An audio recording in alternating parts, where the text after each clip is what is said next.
Bonjour à toutes et à tous et bienvenue sur ce nouvel épisode du Petit Plateau, ce podcast où on parle, on débat, on spécule même sur le vélo, comme on pourrait le faire autour d'une bonne bière, bière qui n'est d'ailleurs jamais bien loin, chez mes deux compères Romain et Damien. Bonsoir messieurs. Salut, salut. Salut, hello. Alors aujourd'hui pas d'invité spécial, mais une émission tout de même un petit peu spéciale parce qu'on va pouvoir parler du premier monument de la saison.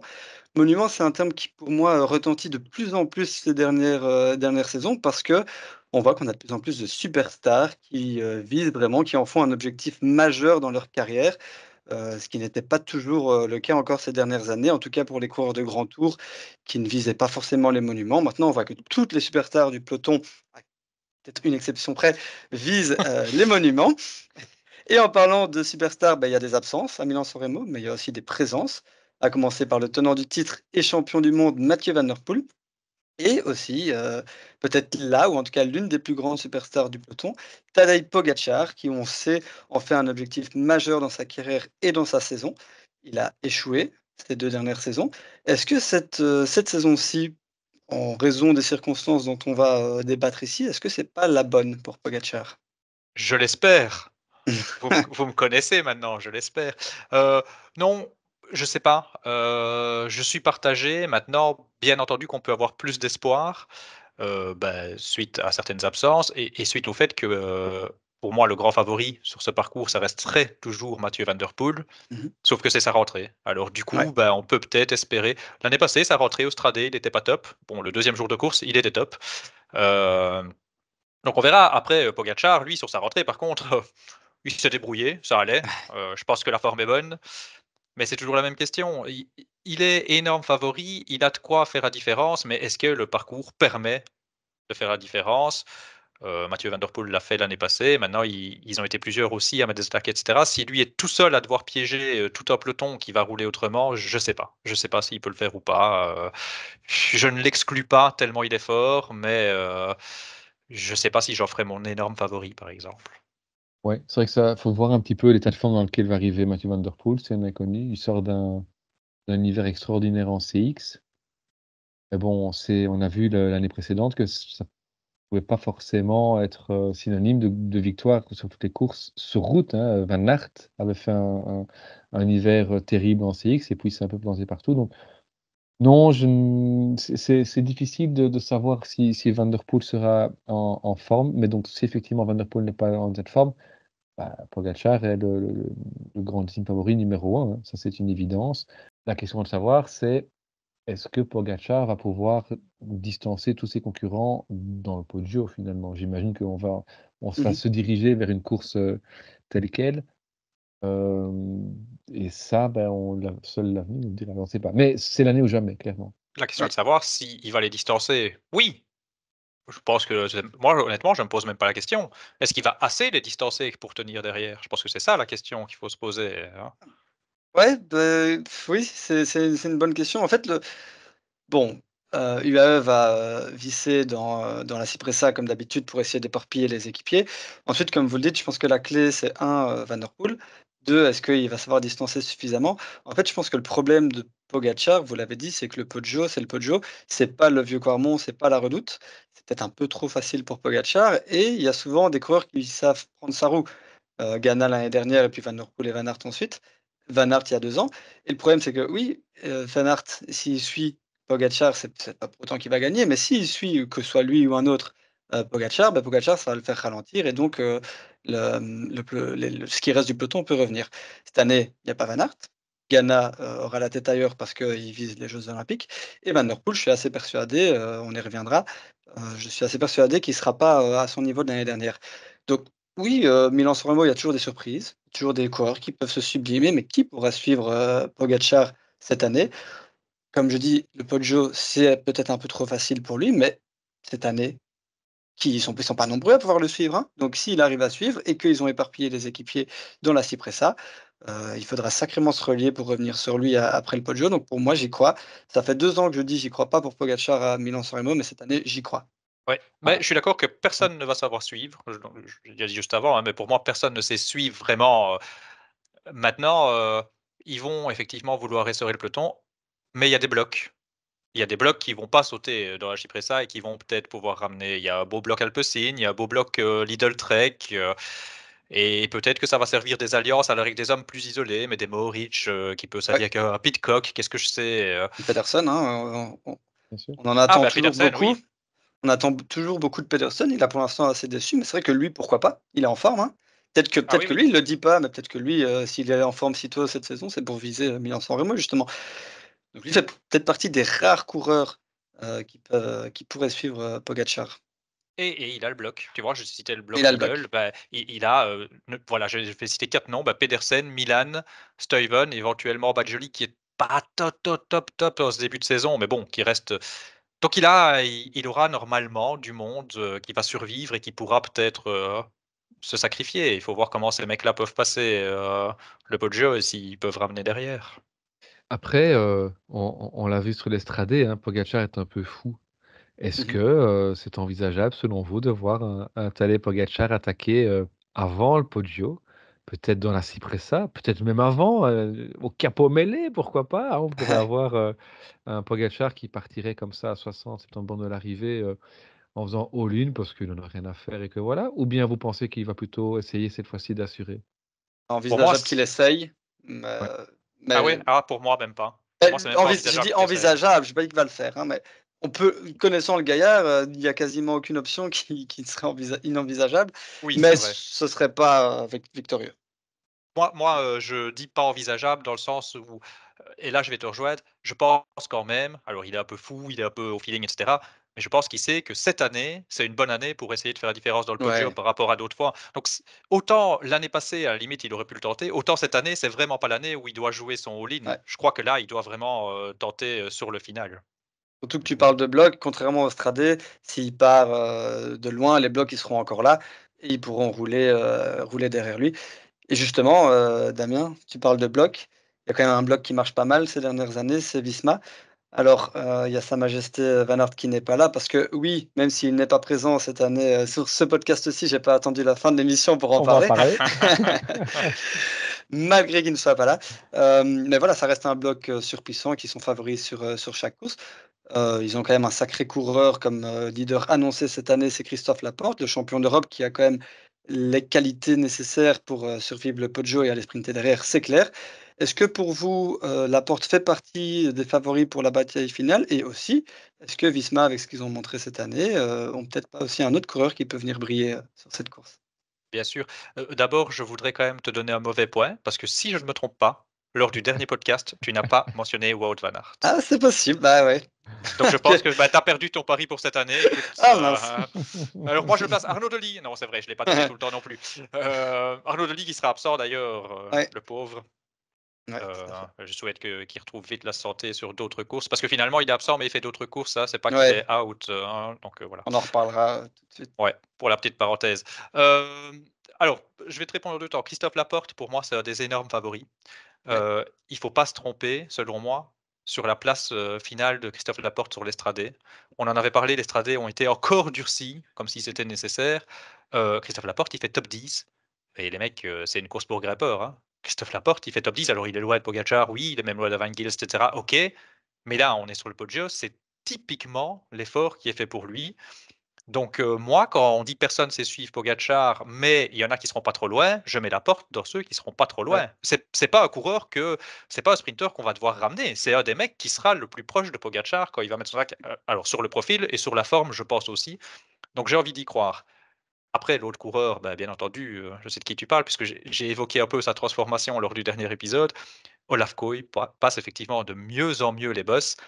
Maintenant Olaf Koy, pour moi, c'est une carte très intéressante. Visma doit pouvoir s'appuyer dessus, mais c'est, pour moi un Philipsen et moi j'arrive pas, contrairement à beaucoup de monde, à voir Philipsen pouvoir remporter le Milan-San Remo tel qu'il est devenu maintenant avec les Mmh. zazas et les attaques qu'on a. C'est ça. Olaf Koy, il avait le profil parfait pour gagner, il y a quelques années de ça. Je suis assez Ouais. d'accord. Oui, quand les Abel, démarrent à aller gagner, Milan-San Remo, hein, c'était des sprinters finalement, hein. Oui, c'est clair. C'était une course pour, sprinter, qui est devenue une course pour sprinter-puncher, puis puncher-sprinter, puis on a eu des descendeurs, des grimpeurs. Ah, c'est une course que tout le monde peut gagner, c'est ça qui fait le charme de la course. Donc on est d'accord, Laporte parmi les favoris. Romain, tu es d'accord aussi? Oui, je suis assez d'accord. Effectivement, c'est quelque chose qui lui convient bien. C'est des montées assez courtes, assez explosives. Donc, voilà, je pense que si Pogacar est en super forme, il doit pouvoir euh, se débarrasser de la porte. Mais si la porte lui met en super forme et que Pogacar est un petit peu en deçà, ben, ça peut faire jeu égal là-dessus. Ouais, le vent jouera, évidemment beaucoup son rôle aussi. On parlait de sprinter-puncher, de puncher-sprinter, ça tombe bien, des Belges, on en a beaucoup ces derniers temps. Cependant, on va peut-être pas pouvoir en profiter cette année. Est-ce que petit quiz pour vous, est-ce que vous savez, parce qu'on est quand même un podcast belge qui s'assume, hein, parmi les coureurs belges en activité, combien ont fait top 10 de Milan-San Remo dans leur carrière?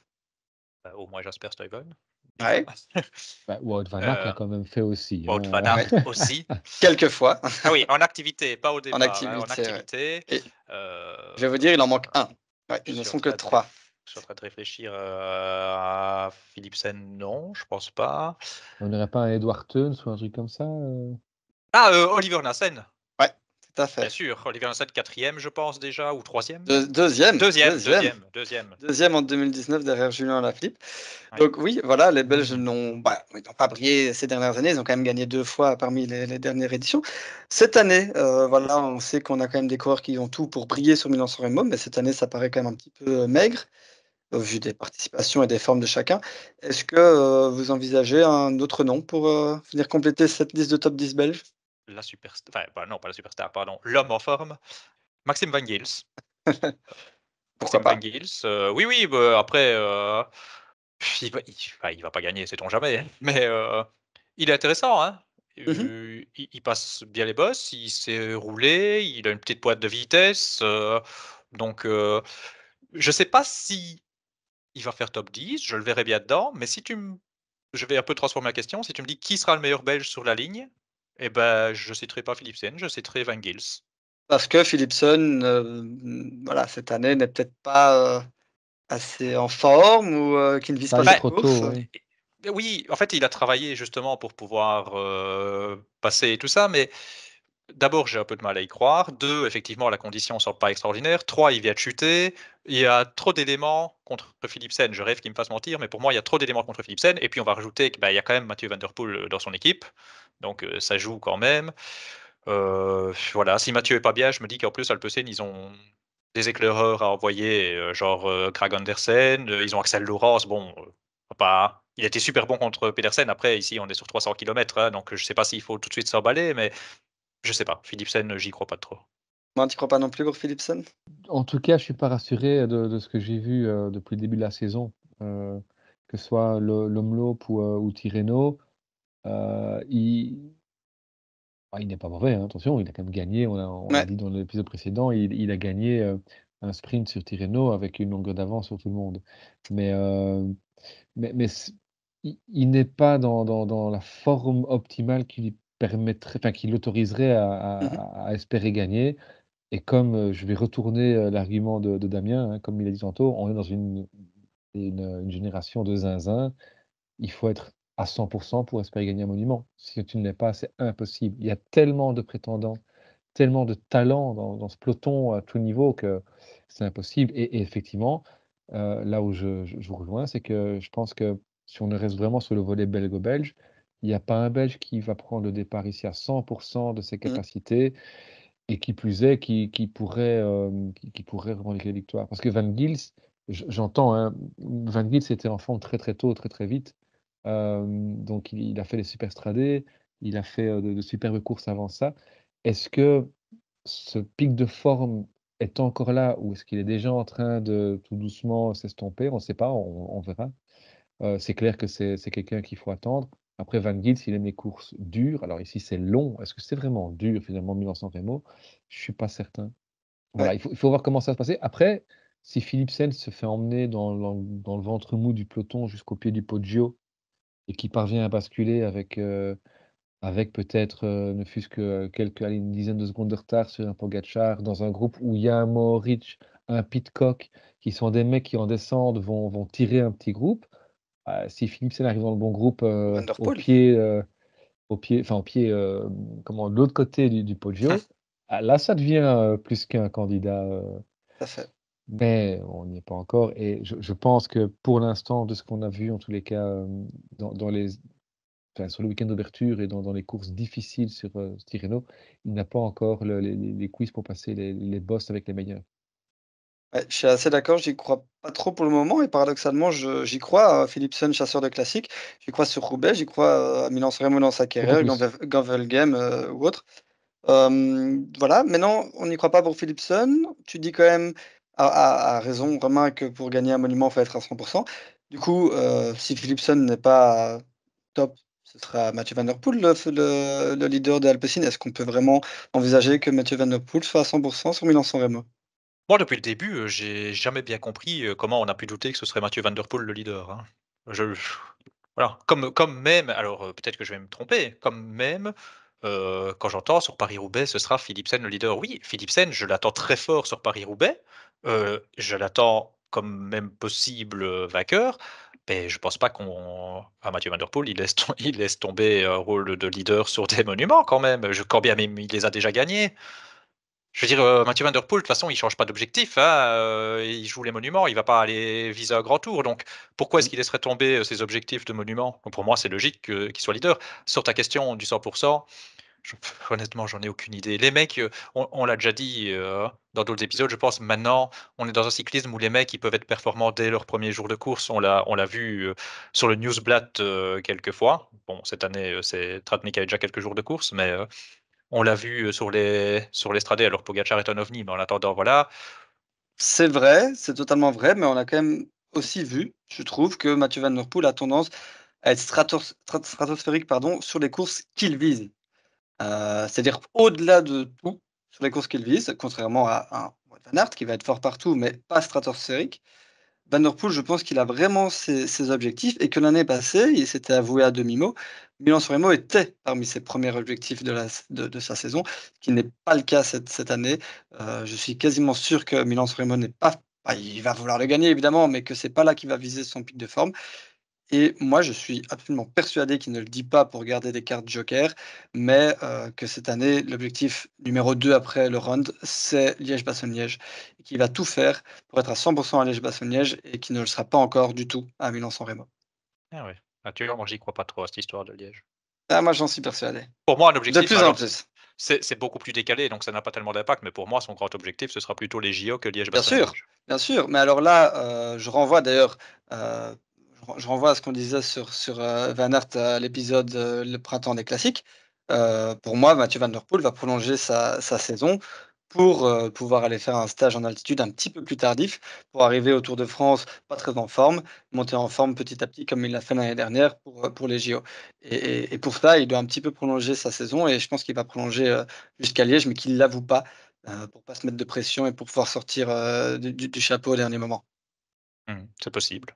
Je dis pas que j'ai raison, hein, on est dans les Non, mais c'est spéculations, hein. possible, hein, il a évoqué que ça lui plairait. Après, il a pas fixé de date, il a pas dit si ce serait déjà cette année, mais c'est très possible effectivement qu'il brouille un peu les cartes et qu'au final, il vise un pic prolongé Ouais. qui débuterait plus tard et qui lui permet d'être bon sur les Flandriennes, toujours en étant en pic sur Liège. C'est pas du tout impossible Mmh. effectivement, hein. Ouais.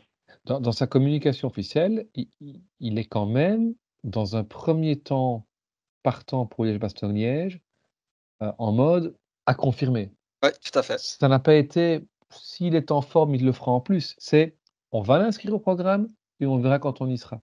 Donc c'est quand même peut-être déjà une indication effectivement sur le fait qu'il voudra peut-être être présent pour se tester là-bas. Ouais, Mais je pense. ouais. Après, Mathieu Van Der Poel va venir sur, Milan-San Remo, premier monument de la saison avec le numéro 1, avec le Oui. maillot arc-en-ciel. C'est difficile de l'écarter des favoris. Je autant un Mathieu Van Der Poel, qui a un maillot standard, et qui vient faire le poisson pilote sur, le Tour de France, OK, j'ai un peu de mal avec ça, mais je peux l'accepter.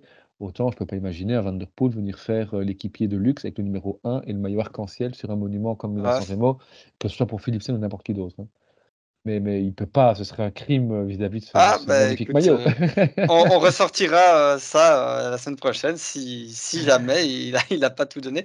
Du coup, hors, fantastique, on a surtout parlé des grands noms. Si vous deviez sortir, un lapin du chapeau, hors Pogacar et Van Der Poel, qu'est-ce que vous diriez?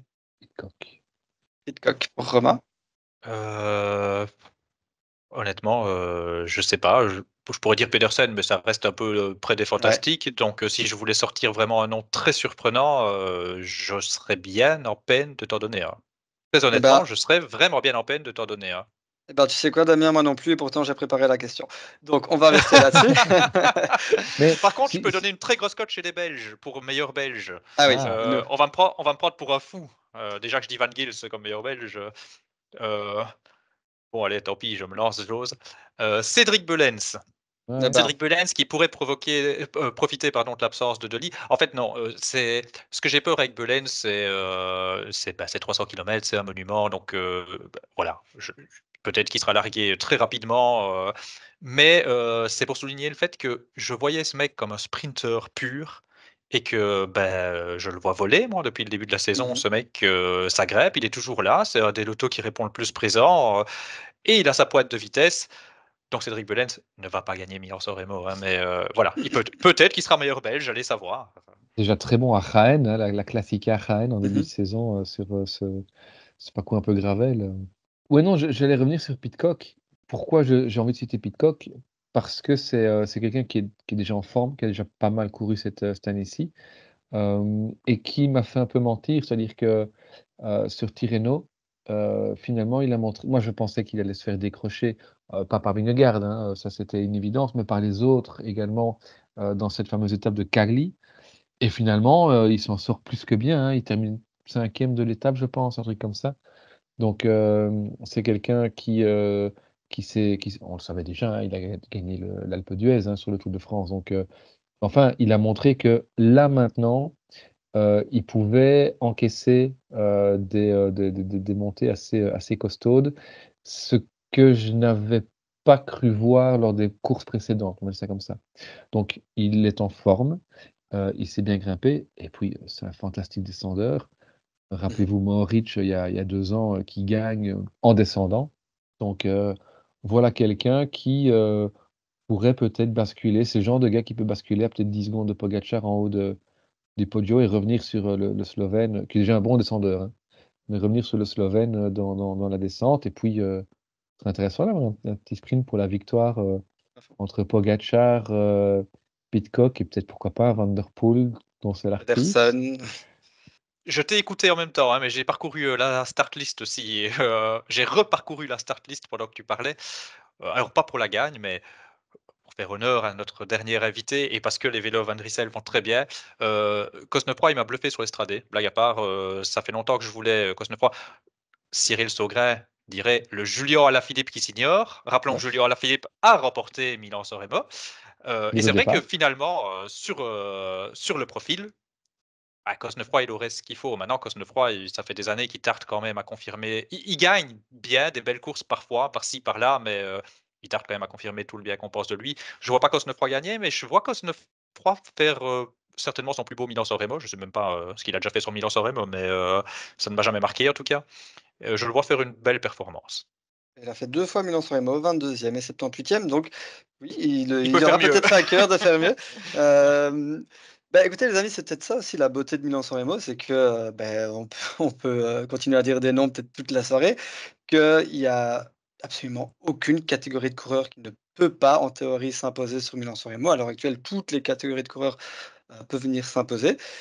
Donc voilà, on aura beaucoup de mal à venir faire nos étoiles, mais en tout cas, on a posé des questions assez générales, mais c'était volontaire parce que, voilà, c'est une course qui est quand même très, très compliquée à venir analyser et puis aussi on voulait un épisode court parce qu'on voulait absolument, le même nombre de minutes que le nombre de minutes qui seraient intéressantes, sur Milan-San Remo samedi On prochain. l'a dépassé. On l'a déjà dépassé. Donc je vous propose, d'en rester là pour cet épisode-ci, les amis. N'hésitez pas à venir nous écouter, à venir dire vos favoris, à venir ajouter, des commentaires, des éléments, poser des questions aussi, venir débattre en commentaire avec nous et avec les autres et je vous souhaite déjà une excellente course à toutes et à tous. À Ciao. bientôt. Salut tout le Ciao, ciao, monde. à bientôt. Ciao.